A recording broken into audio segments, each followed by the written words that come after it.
अब क्या करें मेरे दिल के बहुत पास हो तुम। अब क्या करें मेरे दिल के बहुत ही पास हो तुम। मेरी मोहब्बत मेरा इश्क मेरे प्यार का बहुत ही खूबसूरत एहसास हो तुम। तो दोस्तों, स्वागत है आपका आपके भरोसेमंद चैनल टेक्नोटिक्स में। आज हम बात करने जा रहे हैं कि वोल्टेज आपको मारता है या करंट आपको मारता है। आज हम इसी पे डिटेल बात करेंगे। आप वीडियो को अंत तक बने रहें, आपको अच्छी तरह पता चल जाएगा कि करंट आपको मारता है या वोल्टेज मारता है। इस टॉपिक को समझने से पहले हम छोटी छोटी बातें को समझ लेते हैं। हम यहाँ पे देखते हैं कंडक्टर होता क्या है, इसके बारे में समझना बहुत ही ज़्यादा ज़रूरी है। इंसुलेटर होता क्या है, इसके बारे में समझना बहुत ही ज़्यादा ज़रूरी है। वोल्टेज क्या होता है उसके बारे में समझना ज़रूरी है, और करंट क्या होता है उसके बारे में समझना ज़रूरी है। तब आपको आसानी से समझ में आ जाएगा कि करंट आपको मारता है या वोल्टेज आपको मारता है। तो चलिए समझते कंडक्टर। कंडक्टर क्या होता है, जिसमें इलेक्ट्रॉन फ्री इलेक्ट्रॉन ज़्यादा होता है, यानी कि इसमें इलेक्ट्रॉन का फ्लो आसानी से हो जाता है, उसे हम कंडक्टर बोलते हैं। इंसुलेटर क्या होता है, जिसमें फ्री इलेक्ट्रॉन बहुत ही कम हो, यानी कि इसमें करंट का फ्लो नहीं होता है। वोल्टेज क्या होता है, एक प्रेशर है। क्या है ये, एक प्रेशर है, या इसको पोटेंशियल डिफरेंस भी बोला जाता है। वोल्टेज एक प्रेशर है जिसको पोटेंशियल डिफरेंस बोला जाता है। ये क्या चीज़ का प्रेशर है, ये क्या प्रेस करता है, ये आपका इलेक्ट्रॉन फ्लो करता है। करंट क्या है, करंट आपका इलेक्ट्रॉन का फ्लो है, इलेक्ट्रॉन का फ्लो है। तो इलेक्ट्रॉन का फ्लो कौन करवाता है, वोल्टेज। क्योंकि वोल्टेज क्या देता है, प्रेशर देता है, इलेक्ट्रॉन को फ्लो हो जाओ। और जब इलेक्ट्रॉन फ्लो होता है तो आपका क्या होता है, करंट फ्लो होता है। तो अब आपके दिमाग में आ रहा होगा कि वोल्टेज ज़्यादा खतरनाक है, यानी वोल्टेज आपको मारता है, करंट नहीं मारता है। क्योंकि पहले वोल्टेज आता है तभी करंट आएगा, वोल्टेज नहीं तो करंट नहीं। तो आज हम उसी को समझेंगे।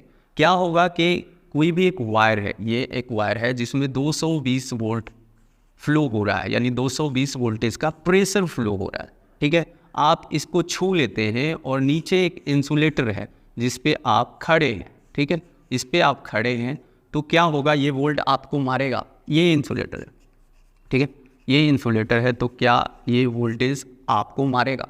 बिल्कुल नहीं मारेगा। यहाँ पे प्रेशर तो है लेकिन करंट फ्लो नहीं हो रहा है, तो ये वोल्टेज आपको नहीं मार पाएगा। अब हम बात करते हैं कि हम इसको हटा देते हैं। ठीक है, ये इंसुलेटर है, अब कंडक्टर। अब हम इसको कंडक्टर कर देते हैं, आपके पास इंसुलेटर नहीं है। तो अगर आप इस पर खड़े होते हैं तो क्या होगा, ये वोल्टेज है आपके बॉडी से फ्लो हो करके क्या होगा, इलेक्ट्रॉन का फ्लो करवाएगा। क्योंकि ये आपको फेज मिल जा रहा है, ये अर्थिंग मिल जा रहा है। अर्थिंग का जो पोटेंशियल डिफरेंस होता है वो 0 के आसपास होता है। तो यहाँ पे प्रेशर ज़्यादा है, यहाँ पे कम है, तो प्रेशर कहाँ जाएगा, कम की तरफ, और उसका रास्ता बन चुका है आपका बॉडी। तो आपके बॉडी से इलेक्ट्रॉन फ्लो होगा और आपको इलेक्ट्रिक शॉक लग जाएगा।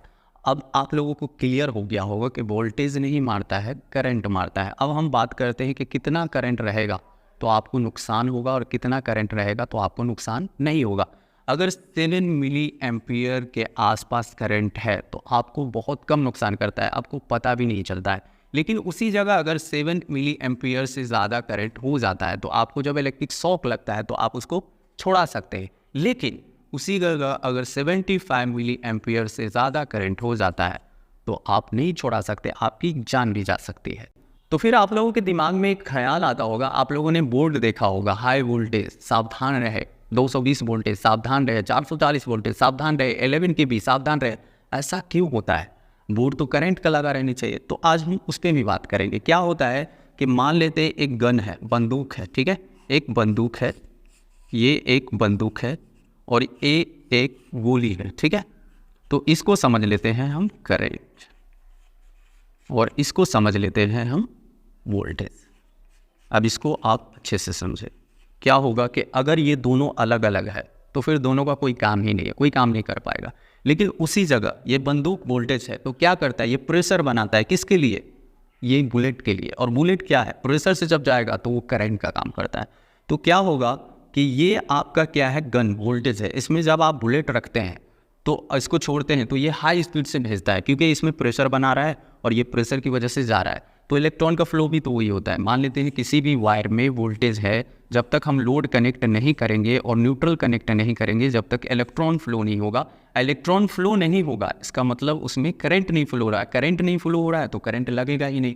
उसी जगह ये है, वोल्टेज ये है, करंट ये है, दोनों को लगाएंगे तो एक प्रेशर बनेगा। तो यहाँ पे देखने वाली बात क्या है, अगर वोल्टेज नहीं तो करंट नहीं, अगर वोल्टेज नहीं तो करंट नहीं। इसीलिए लिखा जाता है वहाँ पे कि हाई वोल्टेज है, आप सावधान रहे। तो आई होप मेरे वीडियो से आप लोगों को जानकारी मिल गई होगी कि ज़्यादा खतरनाक कौन होता है, करंट या वोल्टेज। तो मिलते हैं आपसे अगले वीडियो में अगले बहुत सारे टॉपिक के साथ, तब तक के लिए बाय बाय, टेक केयर।